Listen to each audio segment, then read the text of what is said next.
Todos nós, tanto aqui na Casa Luz da Colina quanto aqui em Figueira, deveríamos assumir o serviço não só com o reino humano, mas assumir também o serviço com os outros reinos. Isso é a proposta. E essa proposta é uma proposta bastante empenhativa, é uma proposta ampla e uma proposta que exige de nós muito trabalho.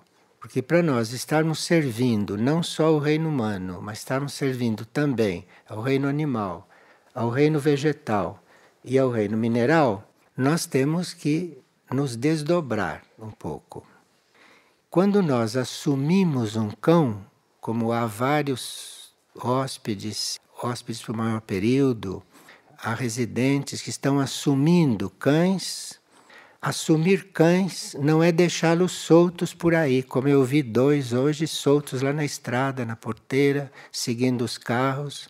Então, quando a gente assume um animal, ele não fica solto. Mas assumir um animal quer dizer prepará-lo para, num próximo ciclo, ele ingressar em reino humano. Então, assumir um animal não é como as pessoas normalmente assumem um animal. Para enfeitar a casa, para fazer companhia para elas, para fazer guarda. Não é isso assumir um animal. Assumir um animal é você assumir, prepará-lo para ser um ser humano numa próxima etapa da vida dele.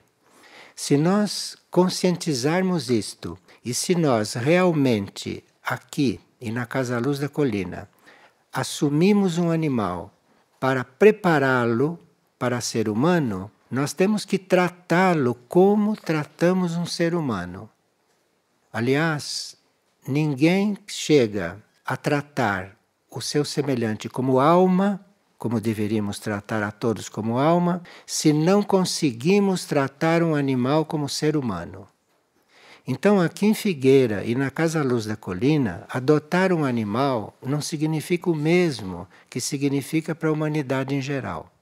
Aqui significa preparar o animal para ser um ser humano, num ciclo futuro da evolução dele. Cada um deve saber como fazer isto e cada um deve ser inspirado a como fazer isto. Então, assumir cães quer dizer prepará-los para serem seres humanos em próxima etapa. Isso está claro para todos, não? E gostaria de saber qual é a influência da harmonia e da beleza sobre o reino animal. Então, o reino animal, atualmente, ele está todo polarizado no plexo solar e ele tem todas as suas percepções próprias do plexo solar. Agora, os animais estão evoluindo do plexo solar para a mente, mas não chegaram ainda totalmente na mente. O trabalho do reino humano junto ao reino animal é justamente mantendo na sua aura, estimulá-lo a ir subindo para a mente. Porque o reino humano subentende-se que já seja mental, né? O reino humano hoje já é um reino mental. Então, o animal, estando na sua aura, ele vai subir do seu plexo solar para a sua mente e vai começando a desenvolver a mente. E como nós sabemos, é na mente que começa a semente da alma. Então veja a responsabilidade de ter um animal. Na mente já vai começando a semente da alma. E na hora que no animal aquela semente da alma já é existente, o animal começa a reencarnar. Agora, para um animal ter a influência sobre si da harmonia e da beleza, ele necessita de contato com o ser humano. Porque se o animal permanece no seu plexo solar e solto pela vida, ele não tem condições evolutivas de começar a sentir a beleza e a harmonia. Para isso ele precisa de já ter um princípio mental. Então pode sim haver animais que tenham já um princípio de percepção de beleza. Mas isto é raro. E cabe a nós ir desenvolvendo isto neles, os mantendo na nossa aura. E nós devemos ter já a nossa percepção de harmonia, a nossa percepção de beleza, senão não estaremos contribuindo para nada, para esse animal. Aqui tem uma declaração muito interessante. Uma pessoa, nos seus sonhos, vem tendo a experiência de que é uma criança indígena, de que é uma camponesa, de que é professora num internato na França e também a experiência de que ela é como é hoje. Nos sonhos, ela tem vivido todos esses personagens, sabendo que foram ela ou que ela foi um deles. Isso é muito interessante porque ela pode estar sendo trabalhada para ficar conhecendo as suas encarnações anteriores. Isto não é normal, isto não é comum, e quando nós conhecemos uma encarnação anterior, nem sempre sabemos nos colocar corretamente diante disso, nem sempre. Porque começamos a misturar o que éramos na vida passada com seres que reencontramos nesta vida. Então, a natureza, como é sábia, não colocou no nosso desenvolvimento normal a recordação das encarnações anteriores. Isto para nos proteger de influências antigas. Isto para não dificultar que a gente rompa com o passado. Imagine se nós tivéssemos a leitura das nossas encarnações anteriores. Já é difícil nós esquecermos o passado desta mesma vida. Imagine se nós soubéssemos as centenas de passados, estaríamos muito confusos, alguns enlouquecidos. Mas a uma certa altura, nós temos que ir sendo preparados para isto. Não há por que nós não lermos em nós mesmos como num livro aberto. Porque se no nosso corpo causal, no corpo da alma, estão registradas as nossas encarnações, quando nós formos um pouco mais evoluídos, podemos ter esta leitura. Mas por enquanto ainda não estamos preparados. Agora, há pessoas que começam a perceber isto. E uma das nossas dificuldades é quando nós começamos a ter sinais de encarnações passadas ou começamos a ter percepções internas de encarnações passadas, a nossa imaginação, que não é educada, começa a acrescentar coisas sobre estes sinais. Começa a florear tudo isto, começa a construir histórias em torno disto. Subconscientemente, pode nem ser consciente isto. E nós ficarmos com uma ideia falsa daquilo que somos. Então, a evolução está começando a selecionar muito cuidadosamente aqueles aos quais começa a dar essas instruções. E esta pessoa, por questões que nós não sabemos que é, e nem ela também sabe, esta pessoa é uma das que está sendo preparada a saber quais são suas encarnações passadas. Então, no mesmo sonho, se ela se encontra como diferentes personagens, em diferentes épocas, e ela, como é hoje, estar observando aquilo, é sinal que ela já está aprendendo isto. Então ela vai treinando no sonho a conviver com aquilo que ela foi. Para quê? Só para saber o que ela foi? Não.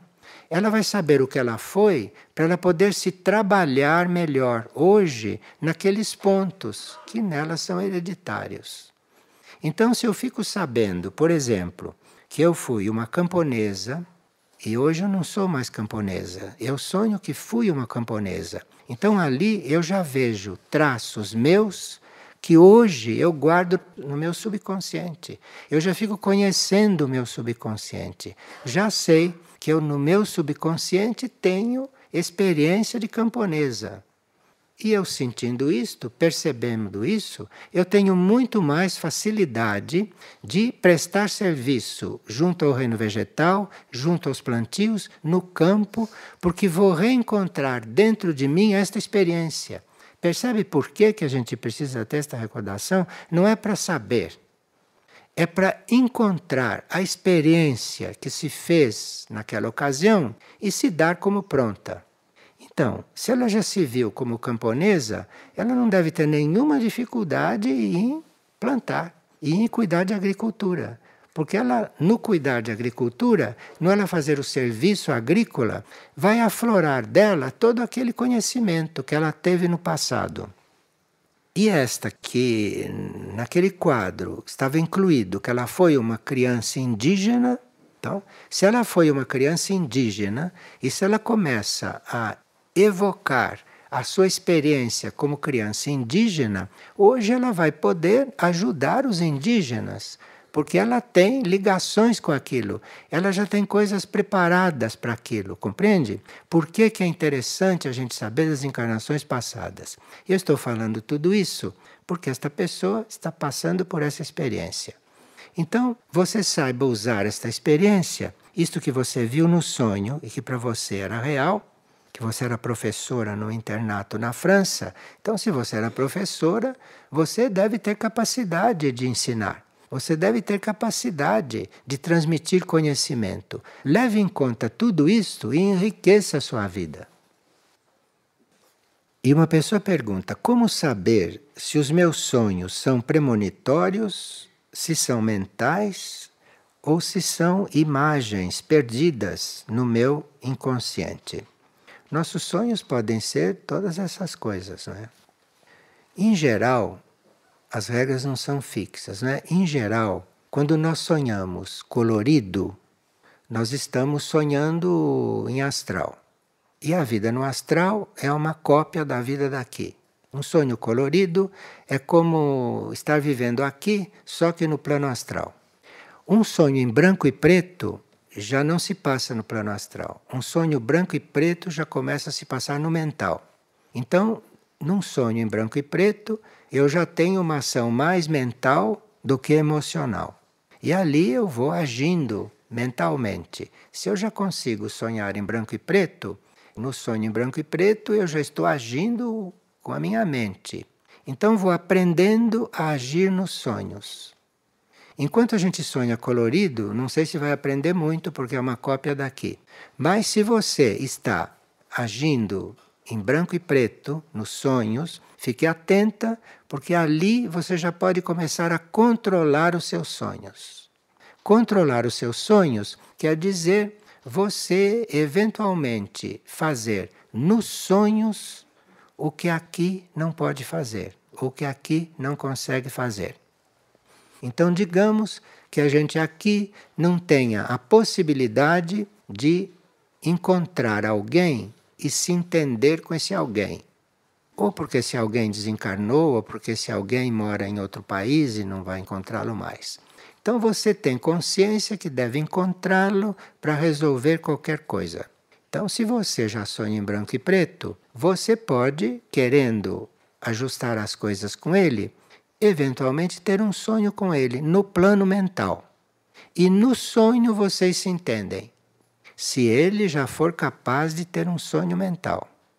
Se ele já for capaz de ter um sonho mental, vocês sonham, ele sonha e você sonha, e no sonho vocês se entendem. Veja como a vida de sonho é preciosa e nós não damos o menor valor para isso. Nem anotamos os sonhos que temos. Agora, se a gente não anota os sonhos que tem, esta vida não pode desenvolver. Então, nós podemos, eventualmente, na nossa vida externa, na nossa vida humana, ter certos trabalhos, certas tarefas. E se nós já temos uma vida de sono mental, nós podemos ter outras tarefas, ter outros serviços nos sonhos. E irmos com o nosso corpo mental trabalhar, servir nos sonhos e no sono. Vamos ver se despertamos para certas coisas e se começamos a nos trabalhar. Porque nós não trabalhamos só aqui, despertos, nós nos trabalhamos também no sono e nos sonhos, porque nos sonhos também vivemos. Uma pessoa gostaria de saber como fazer para começar a desenvolver a telepatia e se nós temos como ajudar nisso. Olha, cada um de nós tem 3 espécies de telepatia. A primeira telepatia que nós temos é a telepatia de plexo solar. É essa telepatia que está aqui no estômago, no plexo solar, e que é uma telepatia entre instintiva e muito instintiva, essa telepatia. Então, há pessoas que têm essa telepatia desenvolvida. Então, tem premonição. Não é? Se ela tem essa telepatia desenvolvida, ela vai começar a ter premonições. Ela vai começar a ter sinais do que vai acontecer amanhã por esta telepatia, esse desenvolvimento aqui, no plexo solar. E nós podemos ter um relacionamento telepático com uma outra pessoa pelo plexo solar. Mas aí, se a telepatia é no plexo solar, nós vamos passar emoções para outra pessoa, vamos passar envolvimento emocional para outras pessoas, vamos ter apego carnal pelas pessoas, vamos ter apego físico pelas pessoas, e o outro vai corresponder, porque está havendo uma telepatia em plexo solar. E nós quase todos temos este tipo de telepatia. Agora, a segunda telepatia é a telepatia mental, outra qualidade de telepatia. E a telepatia mental, nós não somos convidados a desenvolver, porque isto, com a nossa mente mal educada como é, pela telepatia mental, começamos a passar coisas que não vão ajudar muito o outro. Então, aqui, nós não trabalhamos desenvolvendo nem telepatia emocional e nem telepatia mental. Nós aqui trabalhamos o terceiro tipo de telepatia, que é a telepatia de almas. Porque a telepatia de almas não oferece perigo, porque as almas já estão num nível um pouquinho mais elevado do que a mente. Então, quando há telepatia anímica, a qualidade da transmissão cuida de coisas de mais qualidade. Porque uma alma não vai transmitir para outra desejo físico. Uma alma não vai transmitir para outra emoções. Então seria uma alma degenerada. Então, a telepatia de almas é o que nós trabalhamos aqui. É nós nos comunicarmos como almas. Isso se fala de todas as maneiras, sem citar a palavra telepatia, para não atrapalhar as pessoas com transmissão de pensamento. Transmissão de pensamento está no nível de telepatia mental, e nós não trabalhamos isto aqui. Aqui nós trabalhamos aquietar o pensamento, silenciar o pensamento, não transmitir pensamentos. A transmissão e a telepatia aqui deve ser de alma para alma, porque aí a sua alma entra em contato com a alma do outro, e entre as almas elas se comunicam. A relação aqui vai ser completamente diferente. Porque se você tem uma relação com alguém instintiva, vai ser um tipo de relação. Se você tem com o outro uma relação emotiva, envolvida, vai ser outro tipo de relação.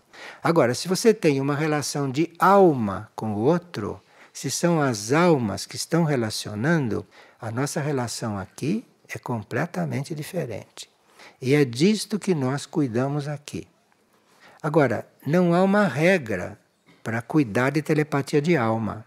A regra é você estar buscando a sua alma, é você estar consultando a sua alma, é você estar querendo uma ligação com a sua alma e o outro também. Porque aí, se os dois estão fazendo o mesmo trabalho, as almas é que vão se comunicar. E a vida desses dois seres vai ser outra.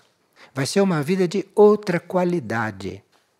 Porque aí são as almas se comunicando, são as almas já vivendo.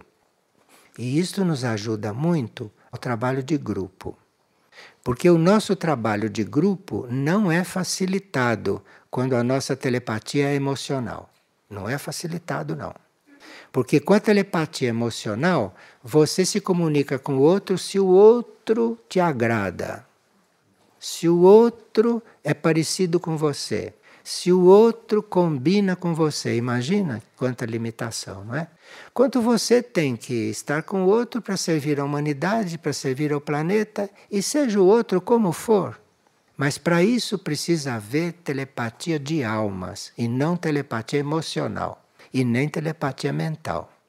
Porque se você está na telepatia mental, você observa o outro, critica o outro e diz: esse comigo não vai. Pronto. Você já passa isto para o outro. E o outro telepaticamente, se já é mental, recebe isto. Quando ele recebe isto, quando vocês se encontrarem, há uma antipatia. Porque já aconteceu tudo na telepatia mental, compreende? Então, nós teríamos que nos trabalhar muito sobre isto, mas muito mesmo. E quando começamos a nos tratar como almas, quando começamos a nos considerar almas, irmãs, nós começamos a treinar esta telepatia anímica. E qual é o resultado disto? Eu telepaticamente posso entrar em contato com qualquer alma. Então começa um relacionamento de almas, entre almas. E eu não preciso nem conhecer a pessoa, não preciso nem saber quem é a pessoa. Eu estou no meu plano anímico, estou na minha vida anímica, e lá na minha vida anímica eu estou com os meus colaboradores, que eu não sei se estão vivos, quem são, quem é nada, mas entre almas estão colaborando, entre almas estão vivendo, entre almas estão servindo. Imagine o campo de serviço que esta humanidade teria se subisse do plexo solar para a mente.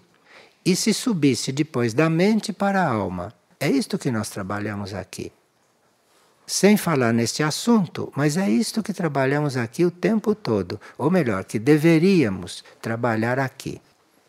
Então aqui, quando se diz, eu tenho dificuldade em trabalhar com fulano, é sinal que você está no estômago ainda, você está nessa área, você não chegou nem na mente. Porque se você está na mente, mesmo que você tenha certas dificuldades, você diz: eu não sou esta dificuldade. Essa dificuldade não sou eu. Essa dificuldade é coisa dos meus corpos. Essa dificuldade é coisa do meu temperamento, não minha. Eu não tenho dificuldade com ninguém. Enfim, isto é o nível do trabalho aqui, ou melhor, este seria o nível do trabalho aqui. Mas não se ensina nem telepatia astral e nem telepatia instintiva. Que nós cuidamos da telepatia anímica. Também não fazemos nenhum trabalho de telepatia mental. Porque na telepatia mental você transmite o seu lixo mental para o outro. E entre as almas não deveria acontecer isto, né? As almas que já estão no caminho não são mais uma lata de lixo. Então, entre almas, a relação é um pouco mais segura. Não é como uma relação monádica, não é como uma relação em espírito, mas já é uma boa relação. E uma pessoa está perguntando o que significa a frase do Evangelho que diz: deixe os mortos acompanharem os mortos. Se nós estamos encarnados, em princípio, a nossa atividade é com seres encarnados, não com seres que já estão desencarnados. Porque existe uma ordem entre os planos de consciência.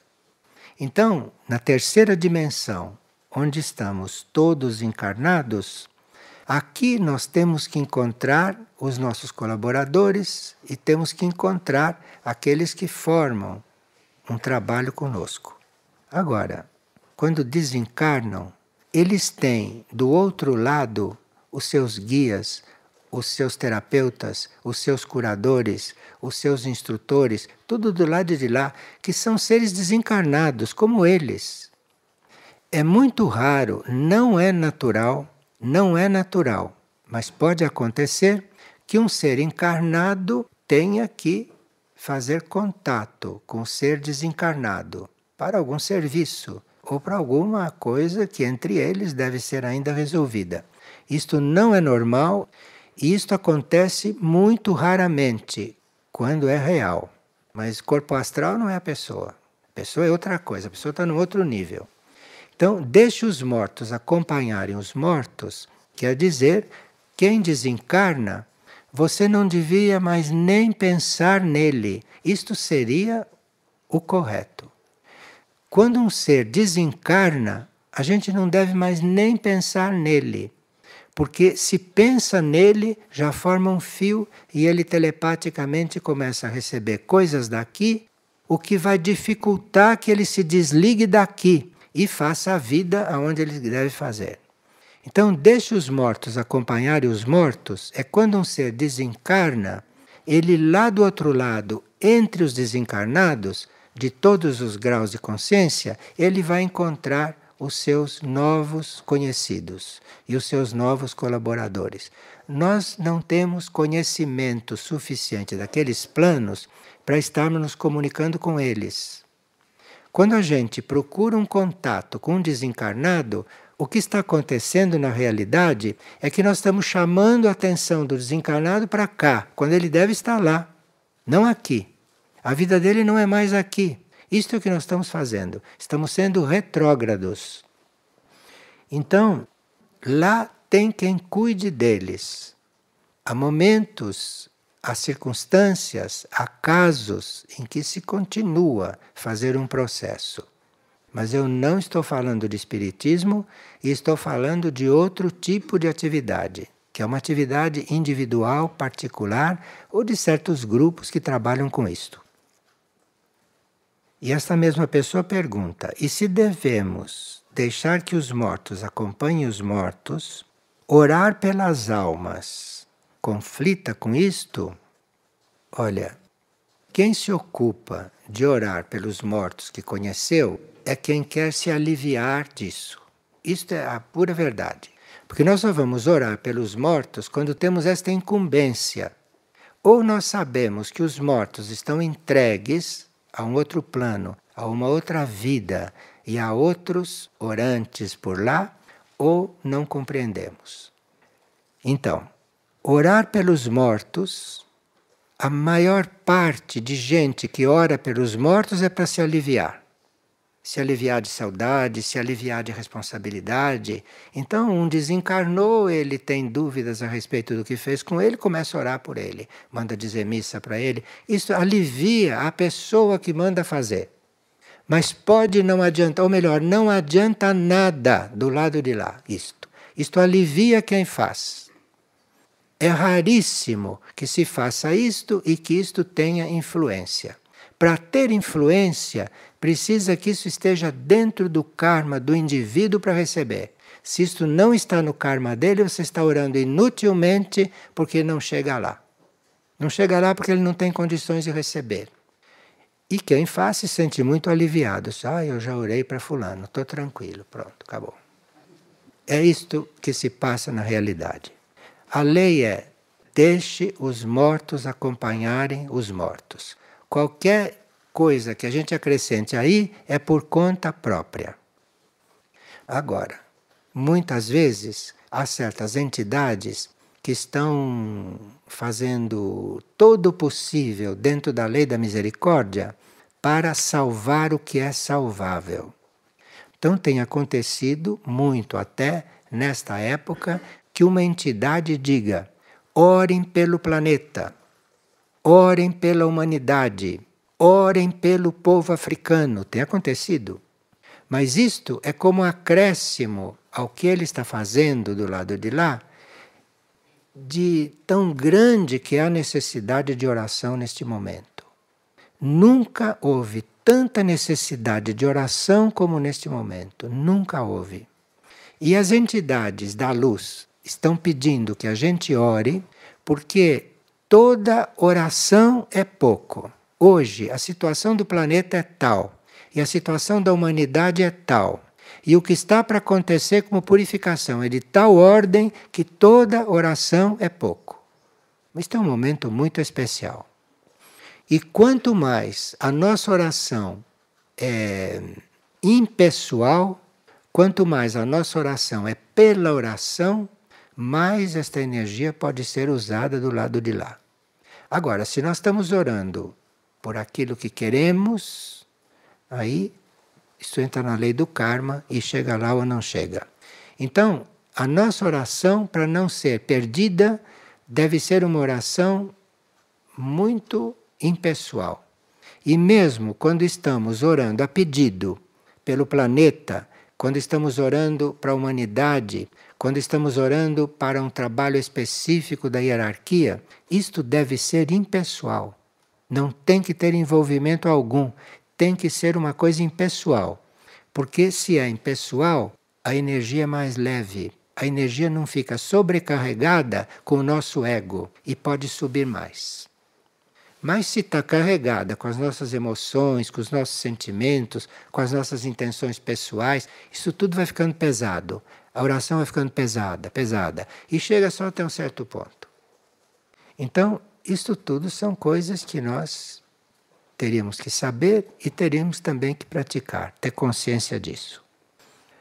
Quando existem grupos operativos, como alguns de nós são um grupo operativo, quando existe grupo operativo é um que é reconhecido pela hierarquia e, por ser reconhecido pela hierarquia, é orientado pela hierarquia. Então, um grupo operativo não é como um grupo nosso, comum. Um grupo operativo, ele está numa determinada operação naquele momento, dada pela hierarquia, não é ele que escolhe os trabalhos dele, e ele, como grupo operativo, recebe uma incumbência e, enquanto ele está agindo corretamente dentro daquela tarefa, ele é acompanhado pela hierarquia. Ele é orientado pela hierarquia. Então, um grupo operativo pode sim receber a incumbência de orar por tal coisa. Pode. Mas nesse caso, ele não vai ter dúvida nenhuma porque ele é orientado. Ele é orientado e vai ser acompanhado. E nós, quando deixamos de estar orando como ego e começamos a orar como serviço, dependendo da forma como oramos, dependendo da alma que colocamos naquela oração e dependendo do nosso grau de impessoalidade, então vamos ser reconhecidos como grupo operativo ou como ser operativo. E como ser operativo, vamos começar a ser colocados junto com outros seres operativos. Então formamos um grupo operativo. O grupo operativo não somos nós que escolhemos. Eu vou fazer um grupo operativo com fulano, fulano, fulano e Beltrano e vamos orar juntos. Não, você está fazendo um grupo de oração, não um grupo operativo. Os membros de um grupo operativo vão se encontrar ou karmicamente, porque tem já relações kármicas que permitem que eles confiem uns nos outros. Então, um grupo operativo vai encontrar provavelmente seres que já trabalharam com eles, já fizeram outras coisas com eles, para ser um grupo operativo de confiança. De confiança quer dizer, um membro confia no outro, um membro não desconfia do outro. Num grupo operativo, os seres têm confiança perfeita entre si. Por quê? Porque já trabalharam juntos em vidas anteriores. Já fizeram muitas operações juntos em vidas anteriores. Então, a hierarquia une um grupo operativo para dar a este grupo certas tarefas, eventualmente até no campo da oração. Então, há certos lugares de pessoas muito conscientes que dizem, bom, aqui nós fazemos esta oração regularmente como grupo. Que é um grupo operativo que está em ação, que está em trabalho. Mas aquele grupo não foi unido porque um chamou o outro. Aquele grupo foi unido pelo plano e se encontra juntos, reunido como grupo operativo de oração. Estas coisas começam a se desenvolver nos grupos de oração normais. Então, os grupos de oração teriam que se cuidar, os grupos de oração teriam que se purificar, os grupos de oração teriam que evoluir para poderem ser um dia, eventualmente, participantes de um grupo operativo. A propósito de oração e de gente que ora em grupo, veja aqui. Pessoa diz, quando me coloco em oração, sinto maior elevação se trabalho com mantras. Se eu oro a Mãe Universal ou a Mãe da Misericórdia, eu sinto que trabalho diretamente com a minha consciência e entro em outros níveis. Mas, se as orações que faço são em grupo, eu não alcanço os mesmos estados. Um ser orante não ora à maneira dele. Um ser orante maduro ora porque ora. Então, se você ora individualmente melhor, continue a orar individualmente. Mas dê a sua contribuição aberta, livre, total para uma oração em grupo. Porque os grupos de oração necessitam de seres verdadeiramente orantes.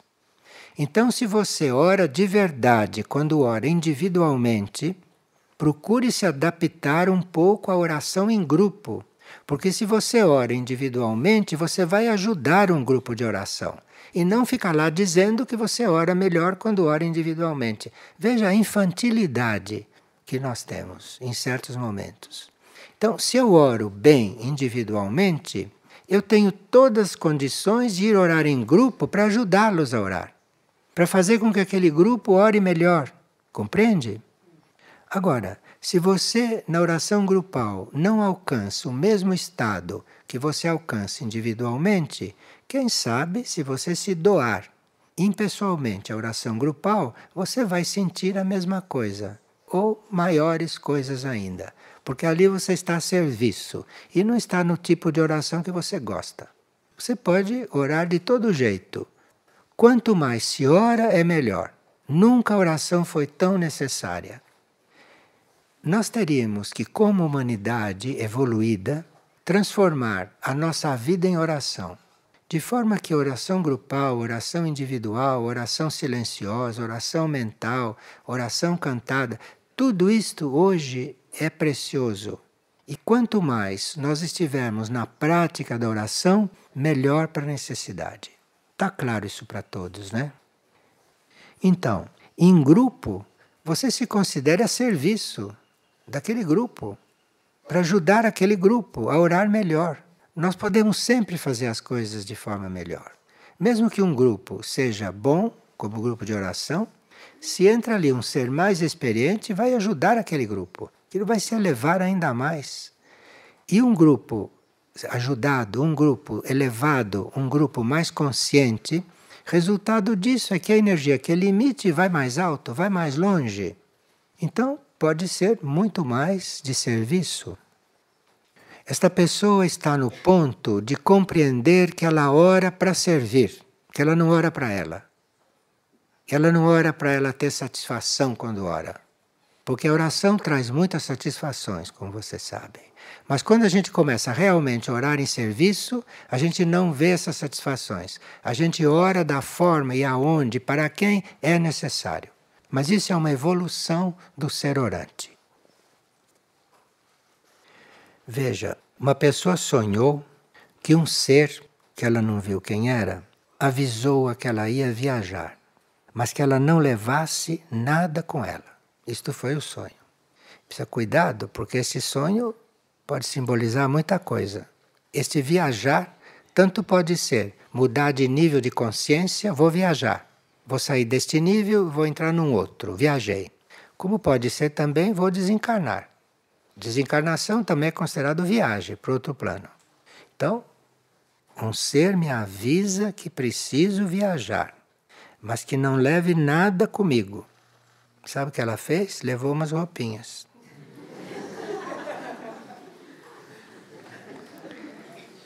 E como o sonho era verdadeiro, como ela precisa realmente viajar, não é? Não se sabe o que quer dizer isso.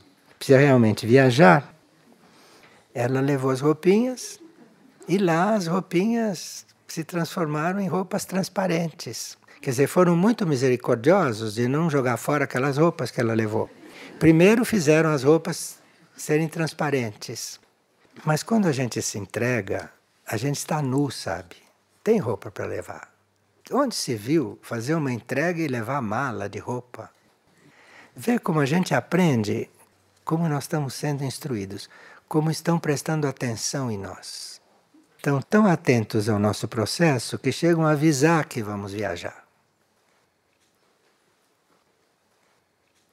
Aqui se falou para nós fazermos uma lista dos nossos hábitos para nos livrarmos deles. O que é o hábito e o que é uma experiência? Nós criamos um hábito quando nos apegamos a alguma coisa. Então você se apega à ideia de que deve comer isso, isso e aquilo. Então você cria aquele hábito e depois o seu corpo vai ter dificuldade para não comer mais isto e aquilo, mas para comer outras coisas. Você criou um hábito, então você condicionou o seu corpo. Então, o apego a alguma coisa, principalmente apegos mentais, criam um hábito.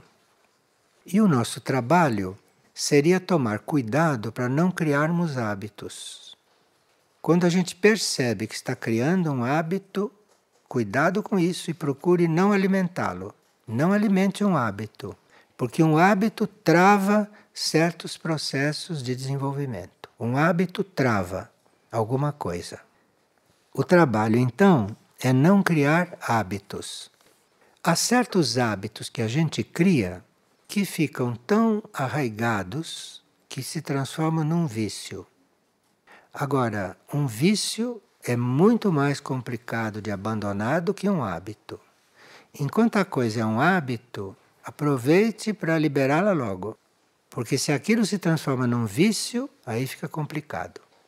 Aí já começam células físicas, células astrais, células mentais a ficarem coligadas com aquilo. E aí, para eliminar um vício, é muito complicado. Quem fuma, quem bebe, quem faz outras coisas, sabe o quanto isso é complicado.